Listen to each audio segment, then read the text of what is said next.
রক্তের সম্পর্ক কখনো আপন হয় না। কথাটা তিতা হইলেও না সত্য। কি বিশ্বাস হচ্ছে না? আপনার বাবা আর আপনার চাচার সম্পর্কটা কেমন ছিল?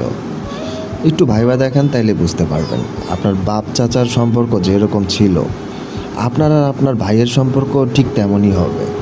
যেই ফ্যামিলিতে ভাইয়ে ভাইয়ে দ্বন্দ্ব থাকে, ভাই বোনের মধ্যে দ্বন্দ্ব থাকে, সেই ফ্যামিলি ধ্বংস নিশ্চিত। ধরে রাখেন, সেই ফ্যামিলি ধ্বংস হবেই। পারিবারিক কিংবা আপনজনের কাছ থেকে আঘাত পেলে মানুষের প্রতিবাদ করার না কোনো ভাষা কিন্তু থাকে না।